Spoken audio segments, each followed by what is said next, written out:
I shrink. I'm shrinking. Okay, now I'm small. Like many of you, I saw the poster for The Miniature Wife and thought, this surely is not a real show. I'm being pranked. But it is real. And it got me thinking, how did we get here? What are shrinking stories about? What does this genre say? So I watched 6 of the most culturally impactful science fiction movies about shrinking people in preparation to watch The Miniature Wife. I'm going to talk about what was good and bad. I'm going to talk about what was good and bad with each of them and what they mean to the genre. Let's start with probably the most recognizable shrinking movie of my generation, Honey, I Shrunk the Kids. From here on out, I'm going to refer to this movie as HISTK, as my brothers and sisters on Reddit do. Alright, Rick Moranis plays a goofball mad scientist dad trying to perfect his shrink ray, but when the neighbor kid hits a baseball through his attic lab window, Rube Goldberg orchestrates a series of events that fixes and activates the shrink ray. And while trying to retrieve the ball, the Zielinski and Thompson kids end up small, and then they are mistakenly swept up and dumped into the backyard. Yeah, their name is Zielinski. That's funny. The best part about this movie is the production design. Like, look at this grass. This is great. This is clearly the work of clinically insane production designers and fabricators, and they absolutely crushed it. Shout outs. Thank you for your service. It adds a charm to the movie that is so difficult to replicate when everyone's on a green screen. The obvious gag in shrinking movies is regular thing big to guy who is small. But HISTK is very clever about it. Like, this legitimately made me laugh very hard. You're allergic to pollen. It's too big! Too little to breathe it in! Fuck, that's funny. The plot is simple and effective. The kids need to traverse like 20 yards of backyard to get back to Rick Moranis, who can hopefully reverse the ensmallening, the littleification, if you will. They're dumping buckets of water on these little bastards. They're riding an ant. I really hope nothing bad happens to him. And while this is happening, there's pretty good comedy happening with both sets of parents as well. Like, Rick Moranis is the heart and soul of this movie. He's so good. Are you saying that machine blew up my kids? No. If the machine had blown up the kids, there'd be pieces of them everywhere. Like, obviously the kids won't actually get exploded. It's a children's movie. But that doesn't mean the story is not afraid to kill.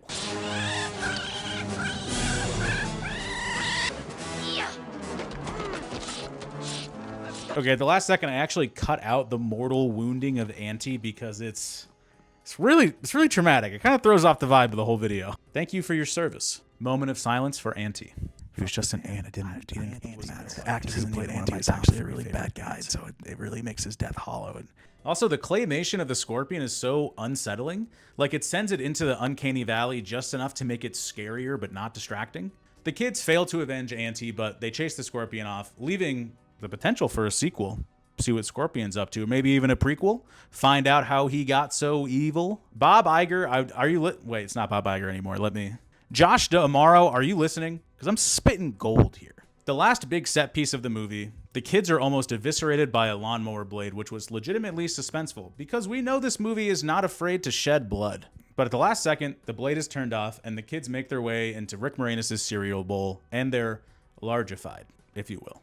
So, what does HISTK teach us? It doesn't matter how small you are. You can still witness one of your friends be murdered by a scorpion. But for real, the through line of the movie is that closeness and togetherness is what makes life worth living. In the end, the families unite and the Zielinski girl and the Thompson boy are dating or whatever. Oh, and the Thompson kids are convinced that their dad loves them, after all, which is nice. The movie is good. The shrinking is a great catalyst, backdrop, and focus of their great adventure. A lot of heart packed into a tight 90 minutes, handcrafted with real passion. No notes, great movie. But what came before HISTK to get us here? How's my hair look? I gotta go look how my hair looks. Oh, it looks like the mayor from The Grinch. Perfect. The Incredible Shrinking Man, TISM for short, is the first American film to feature being shrunk as a main plot point. And it's good. It feels like an extended Twilight Zone episode in which you're sort of spoon-fed the themes in a way that makes it easy to watch. It's getting hot. No way it's 73 in here. Released in 1957 based off the book of the same name, it features our main man, Scott Carey, getting irradiated by a mysterious cloud of mist while on his boat. In old movies, you always find out the makeup is something hilariously toxic, like the original Tin Man in The Wizard of Oz had to be replaced because he inhaled too much aluminum powder from the makeup that it almost killed him. I feel like you just know whatever they sprayed Grant Williams with here surely cut his life expectancy. The radioactive mist interacts with some of the pesticides he was exposed to off-screen, which causes him to shrink slowly over the course of a few months. which was a surprise to me because I don't think I've ever seen another movie or show with this mechanic. You're either small all at once or you're big all at once. Not slow style. This is a Benjamin Button-ass shrinking movie. The beginning of his shrinking is pretty funny. He's like, I'm only 5'11" now. Still get 5'11" inches, Mr. Carey. I've been 6'1" since I was 17. People don't get shorter, Mr. Carey. They just don't get shorter. No sympathy from here, brother. Long way down to 5'9". Enjoy the ride. Don't let the inches hit you on the way out. Short King revenge aside, the movie has got heart. You love Scott Carey. He has a size and a shape and a way of thinking. All that's changing now. Not a darn thing's changed. I know I haven't. When I married you, I meant what I said. And as long as you've got this wedding ring on, you've got me. Then we jump forward in time, and he's actually small as hell now. Think about it. Now, the acting in this movie is of the time, but I think it's still good today. And it really holds up, especially when you know they're not on screen at the same time. When green screen and CGI became the main tools for tiny interaction, we lose that feeling that actors are really together in the same room. But there's an implicit connection here that I think they're still achieving. Didn't you tell him who you're married to? The incredible Scott Carey, the shrinking freak? Scott, don't. Use your influence, Louise. I'm a big man. I'm famous. Please don't. Something I think the film does really well is play to the horror of the situation. Eventually, our short king is small enough to live in a dollhouse, and more stuff is becoming life-threatening. Oh! Oh! Oh! After the cat attack, Scott falls into the basement and his wife finds a tattered piece of his shirt, so she believes he's died. And now Scott is on his own. While in the basement, Scott continues to shrink and we get more fun perspective shots. Look at this match. Hell yeah. Scott gears up for a fight with the spider, which symbolizes death and Scott's struggle with his own will to live in the face of an impossible situation. Also, the way he prepares for this makes me think this was an influential movie for Predator, when Arnold is gearing up to fight the alien. Yeah, a little bit of a stretch maybe, but it made me think of it. Scott battles with the spider and ultimately wins, and he also wins back his desire to live. But it was suspenseful and also very scary. Good job. Then the movie ties everything up with a monologue that's hard as fuck. The unbelievably small and the unbelievably vast eventually meet like the closing of a gigantic circle. And in that moment, I knew the answer to the riddle of the infinite. I had presumed upon nature that existence begins and ends is man's conception, not nature's. My fears melted away, and in their place came acceptance. Yes, smaller than the smallest, I meant something too. To God, there is no zero. I still exist. So what's The Shrinking Man about? Well, it's about the acceptance of your circumstances, the indomitable human spirit and fearlessness of the infinite. It's also about what it means to be a man when you don't fit the traditional image of one. Also, I left it out, but he gets really mean to his wife the smaller he gets. The movie takes the concept of shrinking and uses it to explore huge ideas about existence and death, and I legitimately enjoyed it. Much like in His TK, Tism is a tight 80 minutes, and in every scene they are getting something done. Also, its influence on science fiction is apparent. This ending is very Men in Black. And as we'll see later, the mini-wife borrows heavily from our mini-man. Then I watched Greta Gerwig's Little Women. It turns out they're not small, but now I miss Beth. So The Fantastic Voyage was released just 9 years after Tism, and it is a really huge leap forward in filmmaking. The Americans and the Soviets both have shrinking capabilities, but the stuff they shrink only stays small for 60 minutes. But the Americans have a scientist who can fix that. But the Soviets ram his car, which results in an inoperable blood clot that can only be fixed by, you guessed it, getting a crack team of submarine doctors together to shrink down, pilot a vessel through the body, and destroy the clot with a laser gun. Now that's a premise. Like His TK, this is a great shrinking movie because of the production design. Look at this. The other thing this movie does really well is it plays to the horror and the stress of the setting. They're sweating because they're scared, and they should be. I can't breathe. Dr. Michael! I've got to get out. The concept is great because it's a military action-adventure mission movie, but it still leaves room for some really impactful philosophical moments. The engineering of the cycle of a breath. Well, I wouldn't call it a miracle. Just an interchange of gases. The end product of 500 million years of evolution. You can't believe all that is accidental.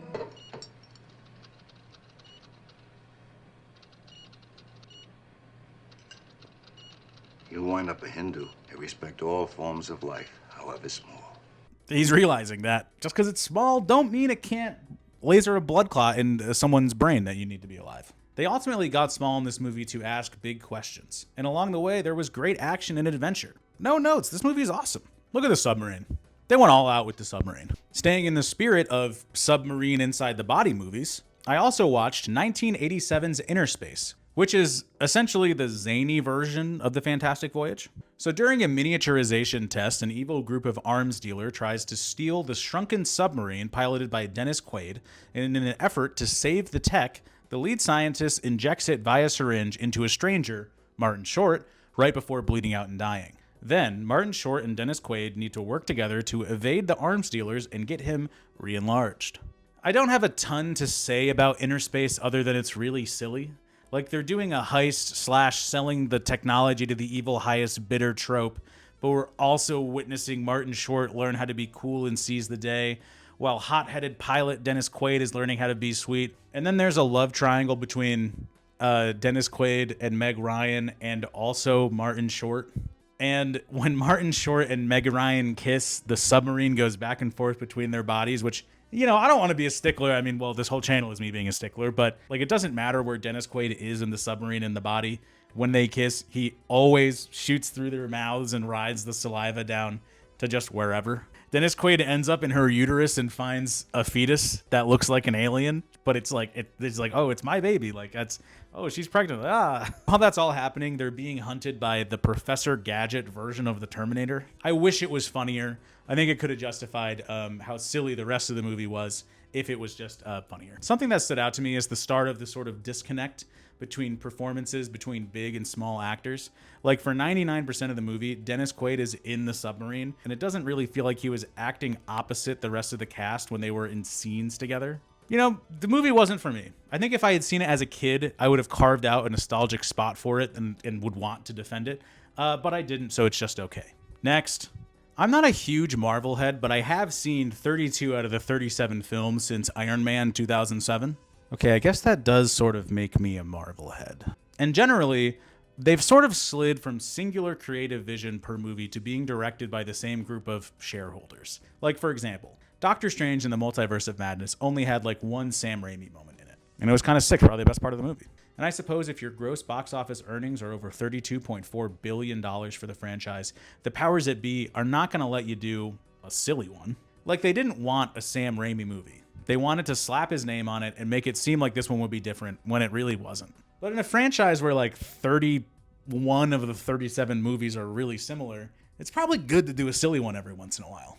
But I'll say that Ant-Man was maybe the last Marvel movie to bring in a director and really let them put their spin on it. Like, this feels like an Edgar Wright movie to me, and it's good. This movie is different from the other movies we've talked about because the shrinking tech is fully solved. They can get small, they can get big, whenever they want, all the time. Also, you keep the same strength when you're little, so you can be a little guy and punch with the force of an adult man. The only real risk to the technology is that if you shrink too small, you'll be lost in the quantum realm, and that's only accessible by making 3 Ant-Man movies. So the general plot is Hank Pym, the original inventor of tiny guys, enlists Paul Rudd, an ex-con who is locked up for grand larceny, to steal the shrinking technology that's being developed by Hank Pym's former corrupted protege, Darren Cross. And I think it's a fun heist movie that uses shrinking to put a spin on the regular heist formula. And this movie came out in 2015, so we were fully CG with these miniature sets, and for the most part, it works. It looks pretty polished, and it's out of the uncanny valley. Except for this one ridiculous shot of Paul. Like, I can't win them all. We also, of course, have a lot of ants in the movie, and it's sweet that Scott starts naming the ants. Wait a minute, I know this guy. I'm gonna call him Anthony. It does a lot for us to really like Scott and the ants, which makes it tough when there's another on-screen ant death. Never forget Anthony or Auntie. Thank you for your service. The action in this movie is probably the best action out of any shrinking movie ever.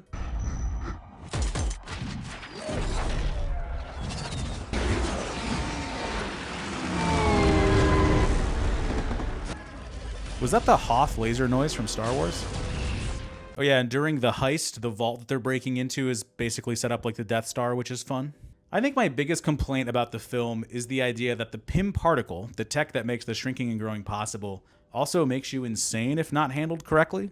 like it's The Ring. Like, I'm with you. They can get big, they can get small, but to say the proximity to the particle without proper protection makes you evil is a little too heavy-handed for me. Like, just make Darren Cross evil. He has the motivations. He wants power, he wants recognition, you know? He's basically already evil. You don't need to kind of let him off the hook by being like, he spent too much time around these crazy atoms. Like, conveniently, Paul Rudd's character is not affected by it because Hank Pym figured that part out. Could have been good if it was corrupting Paul Rudd too. Feels like there's some material there that they could explore. To be transparent, I have not read any of the comics, so like maybe this was explored elsewhere. But you can tell this film was crafted with intent. Great stakes, great rules, great action, and the movie's got heart. I hate to say it, I think this is the best modern movie about shrinking post his decay. Anyway, the first 45 minutes of Downsizing is really interesting.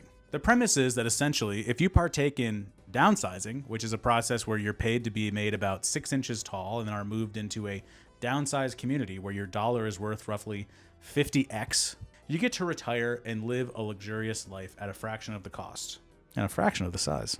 Also, the movie pitches it as a more ethical way to live. I hold here in my hand all of the uncompostable waste produced by 36 people over 4 years. What I like most about the setup is how this Nobel Prize winning accomplishment is sold back to regular people like it's a high interest credit card or some timeshare. Leisureland's where you want to be. Best houses, best appliances, best doctors. The kids love Cheesecake Factory, and Leisureland's got 3 of them. And hey, I'm not just saying all this for the referral credit, just so you know. And happy homeowner here at Leisureland Estates. You having a good time? Come on, guys, you're a heck of a lot bigger than I am. Make some noise. Are you having a good time? See, you have to look at this column, Audrey, equivalent value. You're solidly inside the blue chip zone. Your $152,000 translates to $12.5 million to live on. Essentially, moving to Leisureland is like when an American retires to a low-income country to stretch their retirement dollar. After deciding to downsize, our main characters, while big, have their going-away party, and a crazy guy in the bar says this. You think if you're that small, you should still have all the same rights as the rest of us normal-sized people? I mean, like the right to vote? Why wouldn't we? You're not buying as many products, you're not paying as much sales tax. Some of you aren't even paying any income tax. This sci-fi twist on this current world feels fully baked by these talking points being brought up in the background, either through this guy or snippets of news broadcasts. After talking to that guy, Matt Damon and Kristen Wiig still decide to go through with the process known as downsizing. And when Matt Damon wakes up, he finds that his wife got cold feet and did not go through with the procedure. Don't hate me. You're not leaving me here. I let you down. I feel awful. Audrey, if you don't come back here right now. And see you all small. I want to see a dark marital comedy where a couple's irreconcilable differences are manifested in their literal sizes. I'm fully bought in on this premise and the world building. Let's go. Oh, what? You're telling me we're skipping a whole year already? Okay. I was looking forward to some of the stuff that was going to happen immediately after the last scene we just saw. You're telling me Kristen Wiig just isn't in the movie anymore? We just never see her again? She didn't even get to do anything weird. So now Matt Damon loses his big nest egg in the divorce, and he's forced to live a relatively middle-class life in this tiny world who I can only assume was built by the guy who built the Americana and Grove, probably. Matt Damon meets and falls in love with Hong Chow, who's a cleaner in the apartment building for one of his friends, and realizes that while he's in this middle-class world, there is a whole community of impoverished immigrants who are also small, who do all the hard work it takes to make luxury living possible. But my issue with the movie at large is the second half of the film has nothing to do with being small. Like, this drama about class struggle and white saviorism would be the same without the shrinking stuff. If anything, it's a distracting thing that's going on in the background. For example, later in the movie, they're on a boat in Norway on their way to the original small person colony. And like, this is so nonsensical. A splash from a fish would capsize the tiny boat. It goes against the logic of all the safeguards we've seen installed everywhere else there are shrunken people. Isn't that the Game of Thrones wall horn noise? Oh yeah, and Christoph Waltz is in this movie playing a Frenchman named Duchan. He's fine. One of the big misses of this movie, I think, is nothing really looks miniature. Like, once they're shrunk, everything to them is just normal. Their houses are indistinguishable relative to normal regular-sized houses, which feels lazy. It just sort of makes for a charmless setting for this movie. In the last 20 minutes, it's revealed there's going to be an extinction level methane gas release in the world that will kill literally everybody. And Matt Damon initially chooses to leave Hong Chow to go into the bunker that will live on until the surface is safe again. But then he decides to return to her so they can keep serving the poor together before the world ends. What the hell is going on, dude? What the hell is going on in this movie? I think there's a much longer video to be made about if Downsizing is successful in its critique of capitalism. But as far as a movie holistically, it's not very good. And as far as a shrinking movie, I think it's probably the worst one ever made. And I'm including Quantum Mania. Oh, wow. Get shrinking movie technology. Out your mouth! Gun to my head. I have to rewrite this movie. So when Kristen Wiig calls Matt Damon to say she didn't get the procedure, instead of cutting to black, I'm having these characters interact and try to figure it out. I really lean into the idea that their differing sizes are representative of their wants and problems in life. And I would just have them work it out over the course of the next hour. Just like really try to figure out how they can proceed as a married couple, as one big, one small. Then I think it would end with them holding hands. Or, you know, little Matt Damon in Kristen Wiig's hand. It would be a melancholy kind of ending where they did actually choose each other again, but their lives are gonna be weird from now on because he's small. Or all ending, maybe while Matt Damon is making his final love plea, that is working, by the way, he's snuck up on by a bug. And as Kristen Wiig goes to swat it away, she accidentally swats Matt Damon and he dies. Essentially, I would want my Downsizing movie to be about these two characters and their differences, and how people are so susceptible to corporate products that promise to change their life and fix their problems when really they can't. Something I didn't mention, Hong Chau's character before the film was a activist who was shrunk down by the Vietnamese government in prison. And her and Paul have a conversation about that, but then I kind of feel like it's dropped, and I think that's a really great premise. Again, like in our fascist world, that's absolutely what governments would do. And I think that there's different and better avenues they could have gone down exploring that, but they didn't. Big ideas that were underbaked and underexplored. So, you know, it's one of those movies that's on Instagram Reels, you know? Which leads us to perhaps the most 30 Rock throwaway joke of an IP ever created, The Miniature Wife. The wife who is small. The show is really not good. Love. It's irrational. It can make us crazy. I should know. My husband made me small. Ooh, okay, that's how we're starting? Okay, sure. Matthew McFadden plays Les, who is a success-obsessed failure of a scientist who has figured out how to shrink stuff, but can't re-enlarge things. Elizabeth Banks plays Lindy, who is a one-hit wonder author who is cheating on Les with one of his lab associates. In the pilot, Les convinces a shady billionaire to give him the last bit of funding for his research, and Lindy decides to leave Les after he decides to punt their vow renewals for another year while he continues to work on his shrinking stuff. Les, out of anger, presses the button to shrink Lindy after she accidentally grabs the device that does the shrinking. To give context to the rest of the season before I really start yapping, Les needs to figure out the second half of his formula in 30 days or his patent transfers to the evil billionaire. Lindy becomes increasingly frustrated with Les's crimes and her situation, and basically turns the house into Home Alone, trying to get back at him. Also, this plagiarism story continues, but it's not really relevant, I think. Which leads us to our one of many problems. Neither of these characters are likable. Like, besides shrinking his wife on purpose out of rage, Les tries to kill Lindy at least twice. For example, he sicks the cat on her out of rage. I hate that cat. Well, that's funny. He told me he hates you too. I'm having second thoughts about making you big.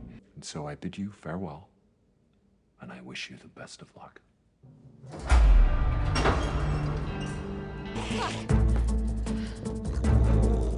Lindy, while absolutely not the monster that Les is just not a very good person. Like in the pilot, Les submits a short story that one of Lindy's students wrote to the New Yorker, thinking Lindy had written it. Already kind of stupid. In response, Lindy tries to convince the student to go off the grid for a year to novelize the short story so she doesn't see her work plagiarized in the New Yorker. So Lindy is sort of down with the plagiarism, but then also is stupid, I guess, because that's a terrible plan. The issues with the show don't stop there. The production design is fine. The regular size items being huge to a small person is tried and true. I mean, I liked AirPod phone. I thought that was cute. I like that. But in general, I don't think they ever upgraded on any of the foundational ideas set up with the other movies we've talked about. And I know this part isn't the production design, but there's a lot of moments when it feels like Les and Lindy are not in the same room acting together. There's just this intangible connection missing when they're big and small scenes. Prisoner! I'm not Lindy, a fucking no. lab rat! Listen to me. No! What you've done to me! Lindy, no. I don't trust you. And some of the green screen quality is distracting. Look who it is. See? She's not that scary. Why is she looking at me like that? Oh, it's puffing. Do you see what it's doing?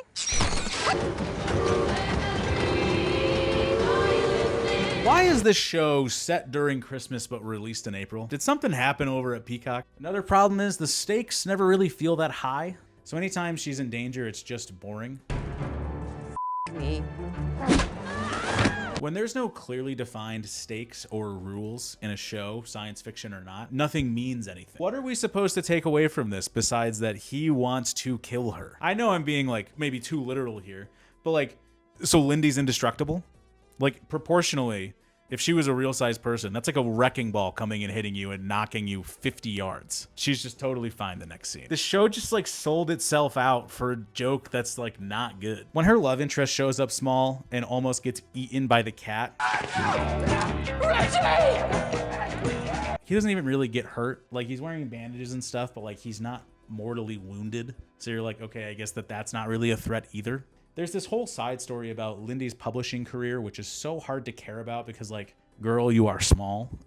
Another thing is the show is just too long. The story was based on a short story that was only like 13 pages. You really got to add in a lot of bloat to make that 7 hours of runtime. And worst of all, the show is just not very funny to me. Like all the stuff I mentioned above could be forgiven if the show was making sick jokes, but the show just does not have that kind of sauce. Having watched all 10 episodes of The Miniature Wife right after having watched Tism, it's clear they're going for some sort of homage here. So we get Lindy fighting a fly with a needle, much like Scott fighting the spider. And Lindy is also pursued by a cat. But these inclusions just don't really feel inspired, and they're worse than the original. The other beef I have with the show is the shrinking mechanics. All right, so Les's shrinking tech is a liquid that once sprayed on the thing, shrinks the space between atoms, which is actually a pretty common explanation in all these movies for how the shrinking actually works. The atoms part, not the liquid part. And then his plan is to grow mini crops and then bigify their yields to end world hunger, which I think is a little underbaked. The main reason for world hunger is blockade, conflict, and poverty. We have enough food for everybody, we just can't get it to everyone because we live in hell. Also, the show tells us that Les is a failure because he can't figure out how to make the food big again, which is just woefully underthought out. Some sort of shrinking liquid would be the most important invention since the printing press. It would be Locke for most famous scientist of the modern era. I know what we could shrink and not need to make big again. Trash, pollutants. We don't need to worry about making corn big. We just gotta shrink the bad stuff we already have. Eventually, Les does crack the bigification and, well, X squared over 2. I did it. Huh? Like fixing the math equation on the board and then telling this chemist to implement it, and he just like mixes a couple liquids together seems lazy. And like in general, a lot of the chemistry scenes seem more like a chemistry rental set than like a true billion-dollar laboratory. And the fact that the shrinking stuff is spray is like odd. Like in Downsizing, I guess it's also some sort of mist or spray, but they're in an airtight chamber when it happens, which science-wise, that makes a lot of sense. But this just being able to like spray it on something like it's Febreze seems weird.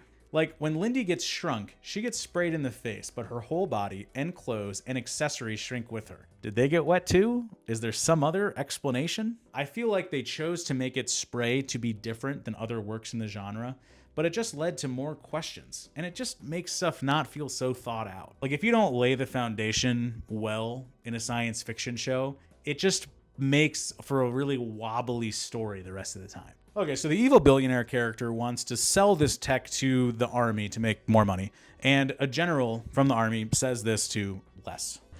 Oppenheimer's got nothing on you, huh? And like that makes you think, oh, we're gonna shrink nukes, I guess, maybe?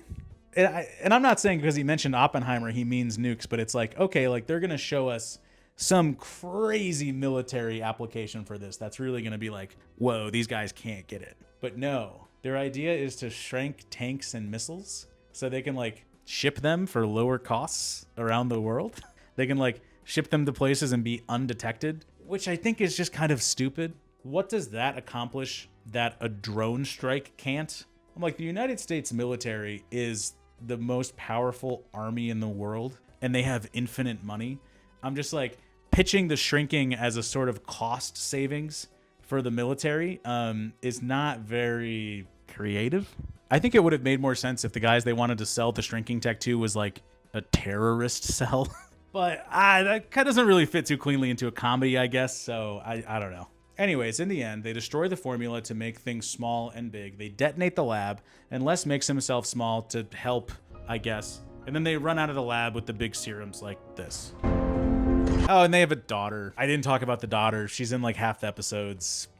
She has to do with the plagiarism storyline. I had to cut stuff out. Sorry. And then they both get big and they rekindle their marriage. Let's do this thing. Let's do this thing.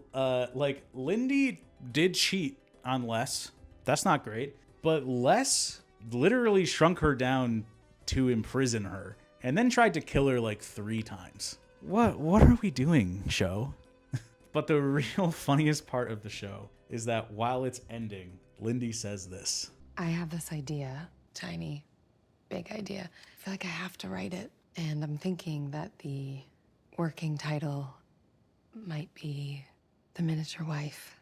Jesus Christ. This is also another reference to The Incredible Shrinking Man, but worse. The show was a mess. And 2 guns to my head, if I'm going to try to make it better, the first thing I'm going to do is make it shorter. 6 episodes, tops. And that's probably pushing it. Then I'm changing the miniaturization process, making it look cooler, changing the shady buyer from the military to something more nefarious, and I'm making less evil if they're gonna get back together. Or I'm making him way more evil and probably killing him. Like, the show has a weird War of the Roses Mr. and Mrs. Smith vibe to it that doesn't feel fair because Lindy is small. But that would be okay if they didn't make up at the end, but you know, they do. I wasn't gonna read the short story that this was based off of just for time's sake. It takes me a long time to make these videos and like I have to just, you know, choose certain things not to include. But I did just read it because it's only like 16 pages and it's a lot better than the show and it's a lot darker. And so in the show, I didn't mention it, in the show and the short story, Lindy stabs Les in the pupil with a toothpick and so he's blind in one eye. But like in the last line of the short story, he's talking about how he would sacrifice his other eye if it just gave him the opportunity to creep up on her one more time while she sleeps so he can kill her. The show bloats the short story full of stuff that doesn't make sense. And this clouds the heart of the show, which is really a conversation about power dynamics and relationships, which is completely undone when Les is forgiven for all of his transgressions in the finale. The show has a Rotten Tomatoes score of 71% from critics. And I think where the TV tomato meter fails is it's mostly only counting reviews from critics who get early access to a few episodes of a show before it's released, so there can be well thought out reviews when the show comes out. And I think the first couple episodes are okay, but then the show really drags and it botches the landing. And I think the scores would be closer to 50% or lower if they had actually watched the whole show. I just did the whole conclusion and I wasn't recording. I'm gonna do the conclusion now. We're gonna conclude the video. And I know what you're thinking. You missed some of my favorite shrinking movies. Osmosis Jones. Those guys were already small. Alice in Wonderland. Got shrunk, but that's magic. Charlie and the Chocolate Factory. Got shrunk, not what the movie is about. I think that there's a reason there's not more movies in this subgenre, like there are with time traveling movies or zombie movies. And it's that shrinking movies are pretty silly at their heart.